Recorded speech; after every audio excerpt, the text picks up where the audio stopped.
Salam damai dan sejahtera adalah kebijakan politik luar negeri pemerintah Indonesia untuk mendukung kemerdekaan bangsa Palestina.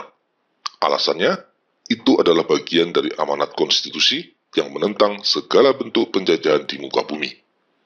Tapi benarkah ada penjajahan bangsa Palestina? Jika kita mau melihat duduk perkaranya berdasarkan fakta sejarah, sesungguhnya tidak ada yang namanya bangsa Palestina, dan otomatis juga tidak ada penjajahan terhadap bangsa Palestina. Yang ada adalah upaya politik dan kekerasan yang kotor dan bodoh untuk menolak keberadaan negara Israel. Saya sebut kotor karena akarnya adalah niat jahat, dan bodoh karena sudah pasti tidak akan menang.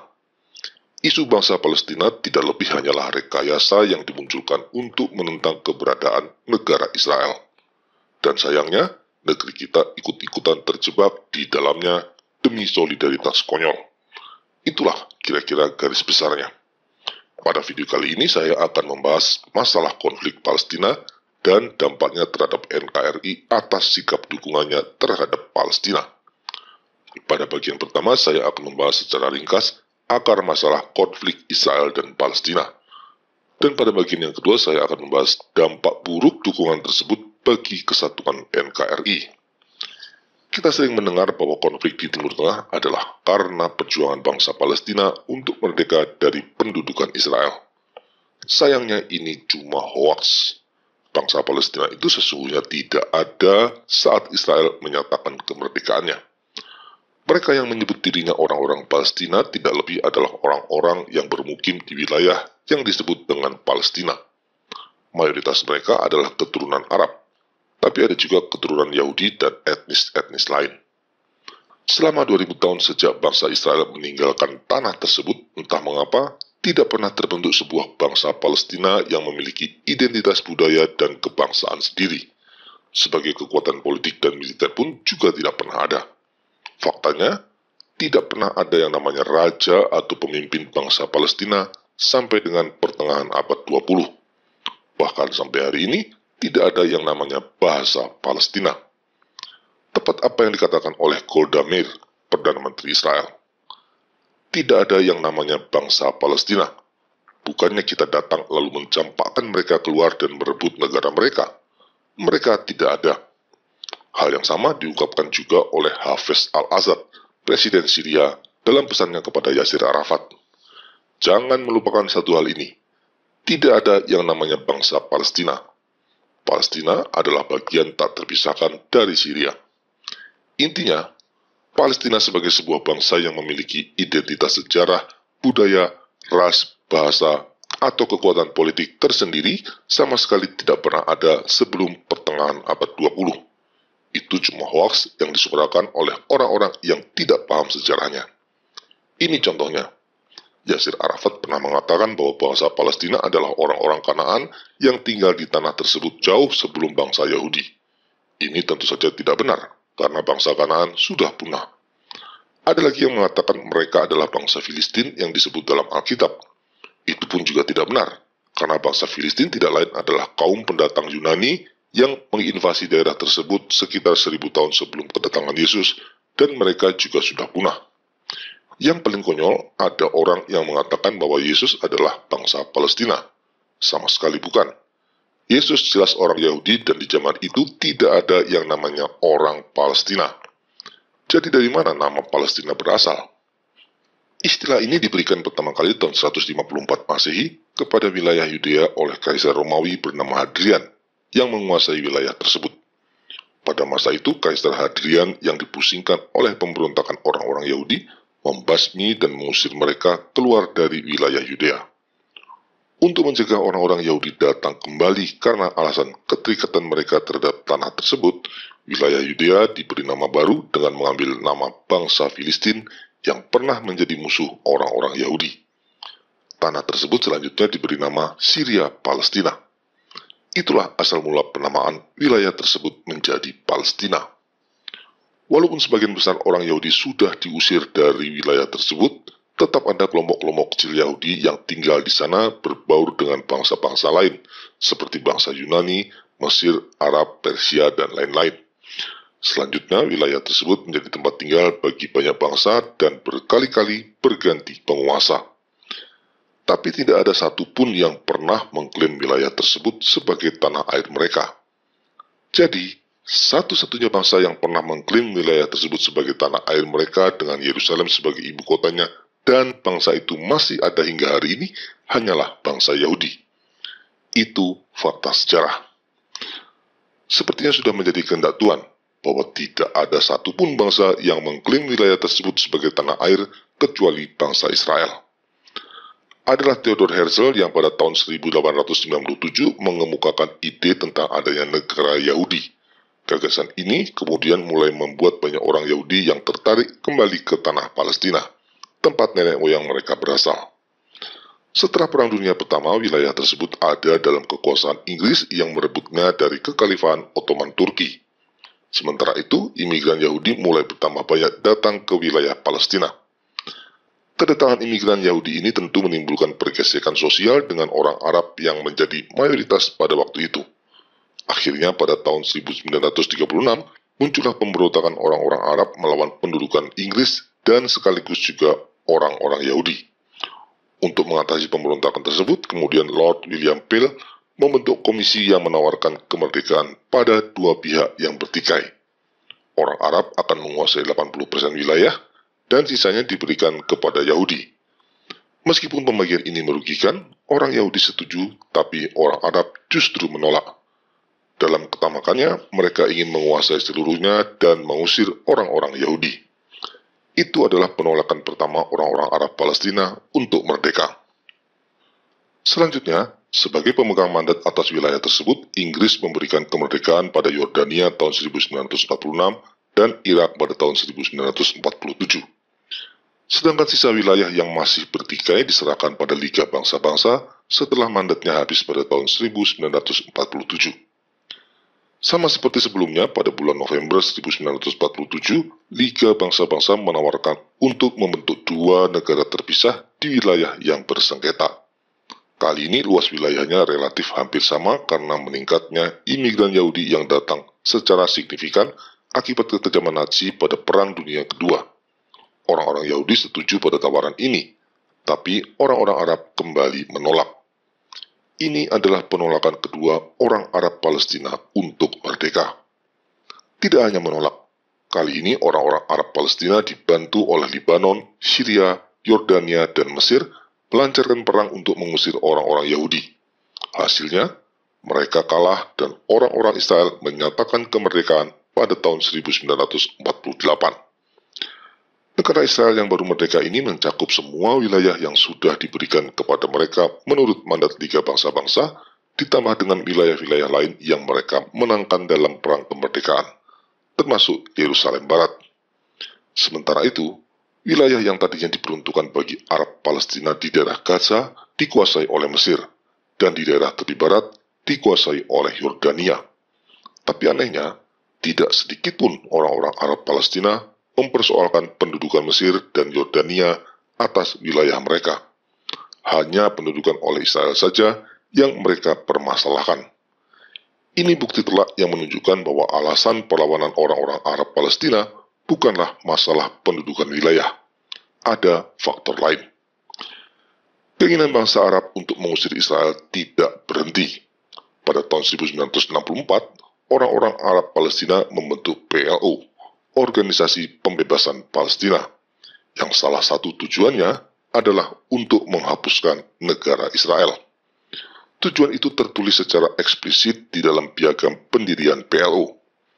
Baru tahun 1964 inilah orang-orang Arab Palestina untuk pertama kalinya mengklaim diri mereka sebagai bangsa Palestina. Jadi yang disebut sebagai bangsa Palestina sesungguhnya adalah sebuah bangsa yang lahir pada tahun 1964 dari semangat kebencian terhadap Israel. Ini perlu digarisbawahi karena akan membantu kita memahami mengapa mereka selalu menolak setiap usulan perdamaian. Pada tahun 1967, tiga negara Arab, Mesir, Yordania, dan Syria, merencanakan untuk menyerang Israel. Tapi Israel menyerang lebih dahulu dan secara memalukan negara-negara Arab kalah telak dalam perang 6 hari. Hasilnya, wilayah Israel menjadi 3 kali lipat termasuk menguasai tepi barat dan Gaza.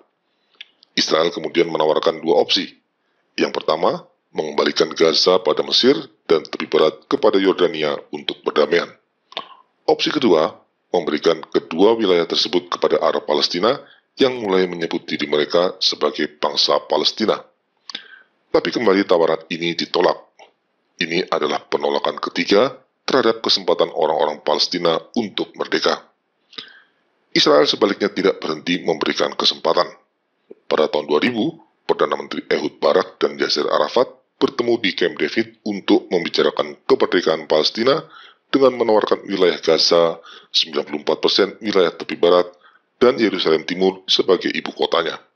Tapi kembali tawaran ini ditolak oleh Yasser Arafat yang memilih meninggalkan perundingan dan melanjutkan terorisme. Ini penolakan yang keempat untuk bangsa Palestina mendapatkan kemerdekaan secara damai. Bangsa yang lahir dari kebencian ini memilih untuk terus melakukan teror. Pada tahun 2005, Israel secara sepihak meninggalkan Gaza dan memberikan wilayah itu sepenuhnya pada orang-orang Palestina. Tapi apa yang terjadi? Bukannya mereka mengambil kesempatan itu untuk membangun kehidupan yang damai di Gaza, tetapi malah menjadikan wilayah tersebut sebagai pusat perlawanan dan basis terorisme. Sepertinya, bangsa Palestina memang tidak ingin merdeka dan hidup berdampingan secara damai dengan Israel. Pada tahun 2008, kembali Israel menawarkan kemerdekaan Palestina. Perdana Menteri Ehud Olmert menawarkan Palestina apa yang sudah ditawarkan di Camp David, ditambah dengan beberapa wilayah lain. Tapi oleh pemimpin PLO Mahmud Abbas, tawaran ini kembali ditolak. Ini penolakan yang kelima dari Palestina untuk mendapatkan kemerdekaannya secara damai. Dari kelima penolakan yang konsisten ini, kesimpulannya cuma satu. Doktrin perjuangan Palestina bukanlah kemerdekaan mereka sebagai bangsa, tapi pemusnahan Israel. Ini doktrin yang sangat jahat dan pasti berasal dari kuasa gelap. Sekarang kita beralih ke Israel. Dari manakah bangsa ini berasal? Kita bisa membaca sejarahnya dalam kitab suci.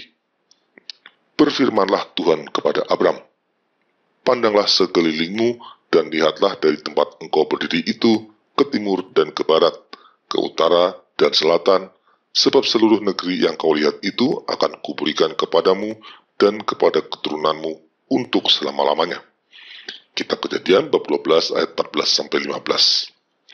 Jadi tanah yang dimiliki bangsa Israel sesungguhnya adalah tanah yang dijanjikan Tuhan kepada Abram atau Abraham dan keturunannya untuk selama-lamanya.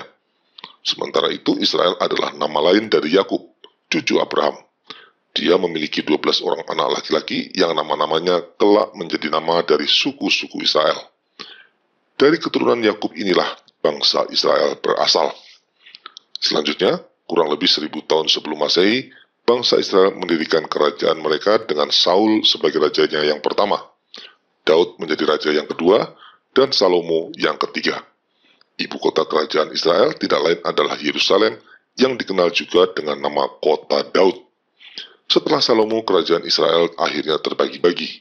Yang terbesar, Samaria di utara dan Yudea di selatan. Itulah dasar historis dan religius dari keterikatan bangsa Yahudi terhadap negara Israel yang mereka dirikan sekarang. Tidak ada suatu bangsa di muka bumi ini yang punya keterkaitan dengan tanah airnya lebih kuat dari keterkaitan yang dimiliki bangsa Israel terhadap tanah airnya. Sebab Tuhan sendirilah yang memberikan tanah itu secara eksplisit kepada mereka untuk selama-lamanya. Itu fakta yang unik, hanya satu-satunya. Setelah terpencar ke berbagai penjuru dunia selama berabad-abad, mereka kembali ke tanah air mereka yang sudah berubah namanya menjadi Palestina sebagai imigran. Selanjutnya, tahun 1948, mereka menyatakan diri sebagai bangsa yang merdeka di tanah air yang sudah dijanjikan Tuhan kepada mereka. Dan kemerdekaan ini diakui sah di mata hukum internasional. Bahwa negara-negara Arab tidak mau mengakuinya itu soal lain. Satu hal yang jelas, Tuhan pasti menyatakan kemerdekaan itu sah. Demikian juga ketika mereka sebagai negara yang berdaulat dan wajib membela diri dari serangan bangsa lain, dapat merebut kembali seluruh wilayah Yerusalem dan wilayah-wilayah lain yang membuat luas negara mereka bertambah menjadi 3 kali lipat. Itu hasil yang didapat pada tahun 1967 melalui peperangan 6 hari yang ajaib. Perhatikanlah bagaimana tangan Tuhan bekerja bagi Israel. Pada saat pembagian wilayah yang diberikan Liga Bangsa-Bangsa tahun 1947, Israel tidak menguasai Yerusalem sama sekali. Tapi karena dipaksa berperang, mereka menjadi negara merdeka di tahun 1948 dengan mendapatkan Yerusalem Barat. Kemudian ketika mereka kembali dipaksa berperang pada tahun 1967, mereka malah berhasil menguasai Yerusalem seluruhnya. Pada perang 6 hari di tahun 1967 itu, mereka dipaksa menyerang lebih dahulu setelah 3 negara yaitu Mesir, Yordania, dan Syria berencana akan menyerbu dan menghapuskan negara Israel. Ada banyak keajaiban yang membuat Israel dapat memenangkan peperangan yang tidak seimbang itu. Ini beberapa contohnya. Serangan udara pertama Israel terhadap Mesir dapat berhasil dengan gemilang karena Mesir tidak dapat membaca pesan bahaya yang dikirimkan Yordania. Penyebabnya adalah secara kebetulan sehari sebelum serangan terjadi, Mesir mengubah sistem pembacaan kode rahasia. Akibatnya, mereka tidak dapat membaca peringatan penting yang dikirimkan oleh Yordania. Sementara itu, seminggu sebelum terjadi perang, Mesir juga mengganti komandan-komandan pasukan di Gurun Sinai dengan orang-orang yang tidak berpengalaman di wilayah gurun. Dan entah mengapa, Presiden Gamal Abdul Nasser mengalami kesulitan dalam berkomunikasi dengan para jenderalnya pada saat serangan terjadi. Kebetulan-kebetulan ini selanjutnya menjadi salah satu kunci kemenangan Israel dalam perang tersebut. Dan ini yang paling mencolok. Perang tersebut berakhir dalam waktu 6 hari dan pada hari ke-7 mereka beristirahat. Ini sebuah kebetulan yang mengingatkan kita pada kisah penciptaan menurut kitab suci, di mana Tuhan bekerja selama 6 hari dan pada hari ke-7 Tuhan beristirahat. Keterkaitan ini seperti menunjukkan kepada semua orang bahwa Tuhanlah yang sedang bekerja menolong Israel dalam peperangan tersebut. Bahkan dengan melihatnya secara lebih luas, hasil perang yang membuat bangsa Israel kembali menguasai Yerusalem setelah terbuang hampir 2000 tahun lamanya, menjadi tanda bahwa keberadaan negara Israel dan penguasaan terhadap Yerusalem adalah bagian dari rencana Tuhan, yaitu untuk memulangkan bangsa Yahudi yang tersebar kembali ke tanah terjanji. Sama seperti saat Tuhan mengembalikan mereka dari Mesir dan juga dari Babel di masa lalu. Soal bangsa Arab yang sudah dipermalukan habis-habisan dalam perang tahun 1967 tersebut, lalu merengek-rengek meminta bantuan banyak negara melalui PBB untuk tidak mengakui kemenangan Israel, itu soal lain. Satu hal yang pasti, Tuhan sendiri yang memberikan kemenangan itu. Tapi kemudian akan muncul pertanyaan, mengapa kembalinya bangsa Israel ke Yerusalem begitu penting, sehingga Tuhan sampai campur tangan begitu dalam untuk menolong mereka tetap eksis sampai dengan detik ini? Mari kita gali hal itu lebih jauh lagi. Seperti yang sudah disebutkan tadi, kepada Abraham Tuhan menjanjikan tanah Kanaan sebagai milik keturunan Abraham, yaitu bangsa Israel untuk selamanya. Namun dalam kitab suci juga disebutkan 2 kali bangsa Israel keluar dari tanah terjanji dan 2 kali pula Tuhan mengembalikan mereka. Yang pertama adalah karena bencana kelaparan yang memaksa semua keturunan Yakub mengungsi ke Mesir dan menetap di sana. Awalnya mereka diterima dengan baik, tapi kemudian mereka dijajah oleh bangsa Mesir. 400 tahun kemudian, dengan dipimpin Musa, Tuhan mengeluarkan mereka dari penjajahan di Mesir dan berkelana di padang gurun. Tapi akhirnya dengan dipimpin oleh Yosua, bangsa Israel kembali berhasil masuk ke tanah terjanji. Yang kedua, karena ketidaksetiaan bangsa Israel, kira-kira 600 tahun sebelum Masehi, bangsa Israel ditaklukkan oleh bangsa Babel dan mereka dibuang ke negeri Babel selama kurang lebih 50 tahun lamanya. Tapi Raja Koresi atau Sirius dari Persia menaklukkan bangsa Babel dan dia digunakan Tuhan untuk mengembalikan bangsa Israel ke tanah terjanji. Selanjutnya pada tahun 70 Masehi, Bait Allah di Yerusalem dihancurkan bangsa Romawi dan Kaisar Hadrian pada tahun 154 Masehi mengusir orang-orang Yahudi dari tanah Yudea yang kemudian diganti namanya menjadi Syria Palestina. Terusirnya mereka dari tanah terjanji selama hampir 2 milenium lamanya dapat diinterpretasikan sebagai hukuman Tuhan akibat penolakan mereka terhadap Yesus. Selama masa pengasihan itu, dimanapun mereka tinggal, mereka terus dimusuhi dan dibenci oleh orang-orang di sekitarnya. Itu semua adalah bagian dari hukuman Tuhan yang harus mereka jalani. biarlah darahnya ditanggungkan atas kami dan atas anak-anak kami. Demikianlah teriak mereka saat meminta Yesus untuk disalibkan. Tapi sebesar apapun kesalahan mereka, hukuman tersebut tidak dimaksudkan Tuhan untuk selamanya.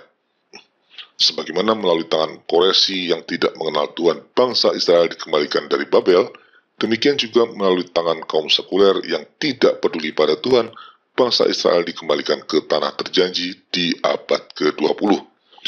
Mengenai kembalinya bangsa Yahudi setelah terusir selama hampir 2000 tahun lamanya, sebenarnya sudah dinubuatkan, baik dalam kitab Perjanjian Lama atau tepatnya pada kitab Deuterokanonika maupun pada kitab Perjanjian Baru. Sebelum bangsa Babel menghancurkan Yerusalem, Nabi Yeremia menyembunyikan tabut perjanjian dan tabernakel atau kemah suci di dalam sebuah gua yang tidak akan ditemukan sampai umat Tuhan kembali ke tanah airnya lagi. Ini katanya, tempat itu harus tetap rahasia sampai Allah mengumpulkan kembali umat serta mengasihaninya lagi. Kelak semuanya akan ditunjukkan oleh Tuhan dan kemuliaan Tuhan serta awan akan tampak lagi, sebagaimana dahulu dinyatakan kepada Musa dan sebagaimana Salomo pun telah berdoa juga, supaya tempat itu disucikan secara istimewa. Kitab 2 Makabe, bab 2 ayat 7-8. Memang setelah pembuangan dari Babel, bangsa Israel sudah kembali lagi ke tanahnya. Namun tabut perjanjian dan tabernakel tidak ditemukan. Dari sini kita bisa simpulkan bahwa kembalinya bangsa Israel dari Babel bukanlah yang dimaksud oleh Nabi Yeremia dalam nubuatnya. Akan ada masa lagi di mana bangsa Israel terusir lagi dan kembali ke tanahnya. Dan itu terbukti. Setelah menyangkal Yesus, bangsa Yahudi kembali terusir dari tanahnya dan mengembara di berbagai tempat sebagai bangsa yang tidak bertanah air. Sekarang setelah hampir 2 milenium lamanya bangsa Israel terusir dari tanah airnya, sejak tahun 1948 mereka kembali memiliki negara yang merdeka, tepat di tanah yang sudah dijanjikan Tuhan kepada Abraham. Jika kita melihat penyertaan tangan Tuhan yang begitu kuat dalam proses kembalinya mereka ke tanah terjanji hingga saat ini, cukup beralasan jika kita mengatakan ini adalah bagian dari rencana Tuhan dan sudah dinubuatkan oleh Nabi Yeremia. Ini diperkuat juga dengan nubuat Rasul Paulus. Sebab jika kamu telah dipotong sebagai cabang dari pohon zaitun liar, dan bertentangan dengan keadaanmu itu kamu telah dicangkokkan pada pohon zaitun sejati, terlebih lagi mereka ini, yang menurut asal mereka akan dicangkokkan pada pohon zaitun mereka sendiri. Sebab, saudara-saudara, supaya kamu jangan menganggap dirimu pandai, aku mau agar kamu mengetahui rahasia ini. Sebagian dari Israel telah menjadi tegar sampai jumlah yang penuh dari bangsa-bangsa lain telah masuk. Dengan jalan demikian, seluruh Israel akan diselamatkan. Seperti ada tertulis, dari Sion akan datang penebus. Ia akan menyingkirkan segala kefasikan daripada Yakub. Dan inilah perjanjianku dengan mereka, apabila aku menghapuskan dosa mereka.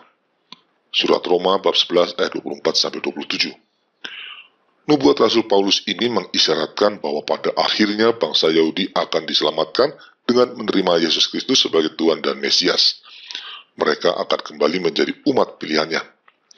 Jika dikaitkan dengan nubuat Nabi Yeremia, maka sudah menjadi rencana Tuhan bahwa bangsa Israel akan berkumpul kembali di tanah airnya, yaitu tanah yang sudah dijanjikan Tuhan kepada Abraham, agar mereka dapat menerima Yesus sebagai Tuhan dan Mesias di tempat di mana mereka pernah menolaknya 2 milenium yang lalu. Dengan demikian, berdirinya negara Israel adalah bagian dari rencana Tuhan yang akan mempertobatkan dan memulihkan kembali status bangsa Israel sebagai bangsa pilihan Tuhan. Dalam teologi Kristen, setelah kedatangan Yesus dan penolakan mereka, status bangsa pilihan itu beralih dari bangsa Yahudi kepada orang-orang Kristen yang disebut sebagai bangsa Yahudi yang rohani. Tapi sekarang kita akan melihat sebuah rencana Tuhan yang luar biasa dan menggetarkan umat beriman. Sebagaimana Yesus dibangkitkan bukan hanya dalam roh, tapi juga dengan tubuhnya, demikian juga dengan mempelainya, yaitu gereja, kelak tidak hanya terdiri dari bangsa Yahudi yang rohani atau orang-orang Kristen saja, tapi juga bangsa Yahudi menurut daging dan menurut keturunan.